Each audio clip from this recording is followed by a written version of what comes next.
on YouTube video by King Gemini 2SS back on Israel. Today we got players get banned from the NBA. Yes, I did something different. Now I'm gonna do like music, but this is a reaction channel. You know what I mean? So we're going to react to all sort of things. You know what I mean? To anything is a reaction channel. So I'm not going to only react to music videos.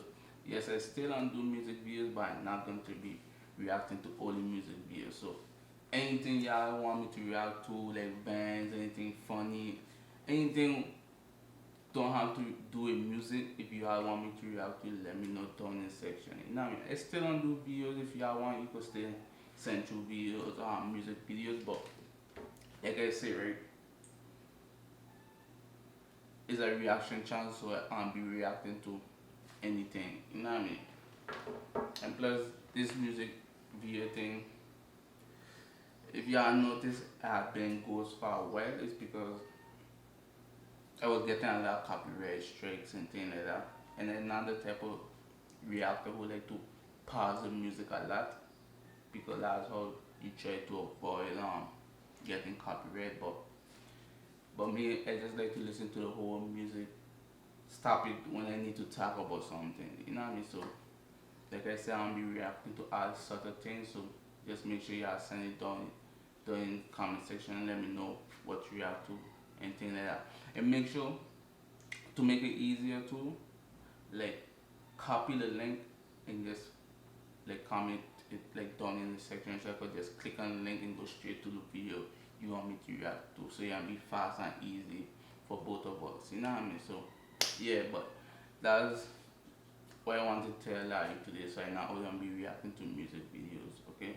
All type of videos. It's a reaction channel. You know what I mean?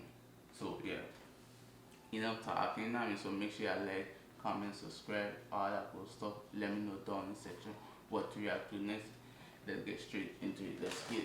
We've seen NBA players hit with ridiculous fines for a variety of reasons, but these NBA players managed to get themselves banned from the league. Before Chris Anderson, or better known as the Birdman, would go on to become a local treasure with the And then Birdman, he was a beast for the late shine he had at that time though. That's the only time I knew him is from the Heat. But I think he was in the other team before that though. Miami Heat fans during the LeBron era. He had been falling on hard times with substance abuse while with the Hornets during the 2004-2005 season. A season later in 2006, his troubles threatened to jeopardize his future in the NBA when he tested positive for drugs with the NBA. While it was never released what drugs Anderson had been doing, we do know they were hard drugs considering NBA rules. Anderson received a permanent ban from the league, and he was denied an option to appeal for reinstatement for at least 2 years. Had he tested positive for either marijuana or steroids, the league would have initially started out with fines. However, league rules state that coming out positive once for drugs considered in the category of abuse constitutes a ban. The drugs on that list are LSD, meth, heroin, codeine, morphine, and PCP. The Hornets were faced with no other option but to have released Anderson until he made good on his reinstatement. That was if he did. The owner of the Hornets, George Shen, released a statement following his forced departure from the league, saying, "We're obviously disappointed and saddened to hear Chris has been dismissed from the league. On behalf of his teammates, coaches, and the entire organization, we wish him well and hope he learns from this experience." Anderson began to use the time to get clean for good, while he worked in his game to prepare for reinstatement in the league in 2008. To accomplish this, Anderson attended a rehab center in Malibu, California for a few months before going off to train with fellow NBA players to help him get back his game. 2 years later in 2008, Anderson had done just that. Despite sporting a few more tattoos on his neck and arms, Anderson had finally been clean. He was even able to join up with the Hornets while they were in the mid-swing of the 2008-2009 season. Hornets GM Jeff Bauer said the team had been long anticipating his return, saying, "We're always more concerned with Chris Anderson the person rather than Chris Anderson the player. We're pleased that he's taken the appropriate measures to get himself reinstated by the NBA. We'll now begin the process of getting him back on the court and back in a Hornets uniform as quickly as possible." Before he would change his name to be known as Metta World Peace, he ironically was not a very peaceful person from when we called him Ron Artest. One of the biggest highlights of his career didn't take place in the form of a game-winning shot or even something infamous like a scandal. Rom is known for inciting the biggest NBA brawl in the history of the sport. During the final 45 seconds of a matchup between the Pacers and the Pistons, Rasheed Wallace goes up for a shot, and he gets fouled hard by Artest. Wallace is noticeably aggravated by the foul, and he shoves Artest. A typical team versus team huddle follows the shove to keep both players from launching off punches. The teams eventually calm down, and when they're waiting for a ref call, Artest can be seen on the scorer's table, and he has a drink thrown. I hate when some players will play dirty after when they get a reaction of the other player, they want act innocent like they ain't did nothing. I hate when they do that. at him from the crowd. Artest jumps from his position, now running up to the fan he thinks threw the drink. He just started throwing punches. All pieces broken once again, and now other Piston fans start to move in on the fight, which only leads to Pacer players to come up to the rows to... You know the crazy thing? From the time I started watching the NBA basketball, I never watched a game that it had like a whole brawl, like everybody fighting. I never get to experience that. Like I watch a normal game and out of nowhere everybody start fighting. I never get a chance to see something like that. I never seen something like that. Fight the fans back. The site's so chaotic that even the commentators seem to be... Like the games I watching, like they don't fight, man.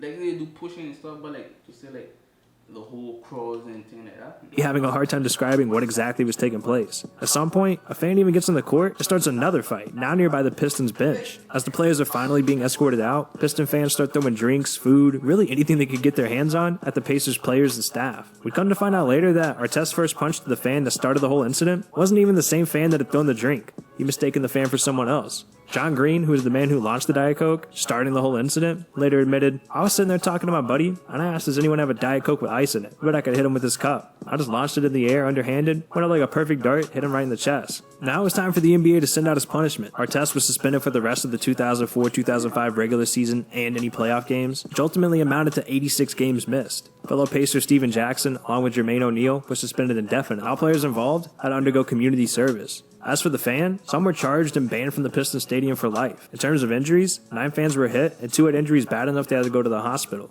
Starting out his career in 1967, Roger Brown signed with the Indiana Pacers, which at the time had been a part of the ABA. With the ABA, Brown went on to become one of the greatest players to ever play in the league prior to the ABA-NBA merger that took place in 1976. During his days as a Pacer, Brown had gone on to score a career total of 10,498 points, which averaged out to 17 points per game, along with winning 3 ABA championships. However, something had happened to Brown before success with the ABA that cost him his chance to ever play in the NBA even after the merger. After a successful high school career, Brown went on to get accepted with a full scholarship to play at the University of Dayton. His freshman season, Brown continued to dominate as he had in high school. However, disaster struck shortly after Brown befriended Jack Molinas. Molinas had been at one time a Colombian All-American NBA player, but he'd been banned from the NBA for illegally betting on games. And despite Brown never being caught betting on games, his close relationship with Molinas had been enough to raise suspicion. And it'd later be found out that Brown had been working loosely enough with Molinas to justify banning any chance Brown would have in the NBA, along with ripping up his scholarship with the University of Dayton.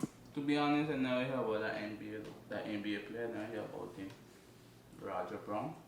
Brown left the college and went through a period of despair while he lived in New York, working dead-end jobs. He'd eventually clean his act and returned to Dayton, Ohio, to work the night shift at a job. Then again, I was back then type of NBA, so what players I mean. So I wouldn't be surprised if I ain't hear about them. I'm not a real basketball fan, but I know players, you know what I mean?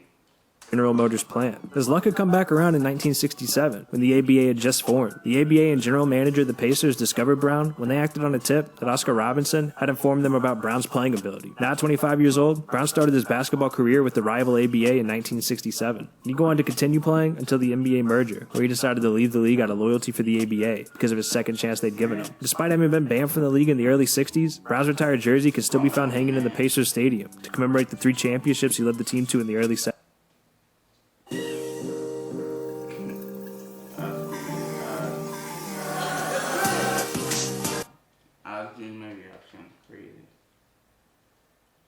Championships he led the team to in the early 70s in the ABA. O.J. Mayo's habits of breaking league rules had started just before he got drafted in the NBA in 2008. During his freshman year playing ball at the University of Southern California, Mayo had proven to be an excellent player. His abilities on the court attracted the attention of sports agencies who had already started scouting Mayo for representation for his eventual draft in the NBA. One of those agencies had been Billy Duffy Associate Sports Management. While playing in college, it was discovered that Mayo had been accepting gifts from the agency, which in the eyes of the NCAA was a gross overstep of league policy. The controversy forced Mayo to end his college days after just a year of playing. That same year in 2008, Mayo was drafted to the Memphis Grizzlies as the 3rd pick in the draft. Mayo would go on to lead a fairly dramaless career in the NBA as he went on to be an asset for the teams he played for until 2016. And during the 2016 preseason, it had been found that Mayo had been violating the league's anti-drug policy when he tested positive for using painkillers. He'd been the first player to receive a ban in over a decade since Chris Anderson's ban. Sometimes people get addicted to painkillers to the fact like the pain, right? Like they get an injury or something like that, and the doctor prescribed them painkillers, but after a point, the person got addicted to the painkillers. You know what I mean? So it's all about mindset, but at the same time, you giving the person like the like how you say like the drug whatever to get better, but at the same time you know they could get addicted to it. So when they get addicted to it, it's a whole then no the injury is healing thing like that, and he's still addicted to painkillers and he can't shake that off. And so he still keep taking the painkillers, and whenever he get like drug tests, I don't know if they get drug tests or whatever, how they notice. Well, maybe you notice the symptom of they're abusing some type of drug. So and they end up getting catch, and they find out they get addicted because the doctor prescribed them painkillers and they just get addicted at that time. So why trying to say something is not the fault of them getting addicted, just because the prescription the doctor give them make them get addicted to that drug, and that's what ended up messing up the career. You know what I mean? And start doing other type of drugs. For the same offense in 2006. Similar to Anderson, Mayo received a permanent ban that restricted Mayo from ever reinstating into the league for at least 2 years. After receiving the ban, Mayo decided to go public with the issues that ultimately led to his behavior. While in the league, Mayo dealt with his father's sentence to prison for 10 years for the distribution of drugs. His younger brother passed away in juvenile jail, while another close friend had been killed. The stress that he faced off the court created the perfect situation for him to start using drugs, so he did. Mayo talked about spending time away from basketball for the first time in his life, saying, "Taking the game away was probably the closest thing to jail I'll get to. Since I was like 6 or 7, I've always had a basketball season. That was the lowest point in my entire life. The shell shock of not being in the NBA, all my peers are playing and I'm not because of my boneheaded mistakes. Take the ball away? What is there to do? I didn't get a phone call last summer from anyone besides my family for 40 days. People who called me every day didn't call me for 2 or 3 months. I still haven't talked to some people who I talk to every week. Everybody was off. I was tripping. Well, I see how the world is now. That was rock bottom." And despite him being ruled eligible for reinstatement in 2018, Mayo never returned to the NBA, and he's since played international ball in Puerto Rico, Taiwan, and even China. Sherman White became better known for his illegal activity. Just imagine something you've been doing for years, you like from like 5, 6, 7 years old, and you like, and by your mistake, not really a mistake, but just you get injured, right? And you just get addicted to some type of drugs, and that just take away the passion of what you are like. You know what I mean? It's like, what else to do? You understand? It's like the same thing like for them army man, them when they go fighting things like that. And after when they come back, it's just like they lost, you know what I mean?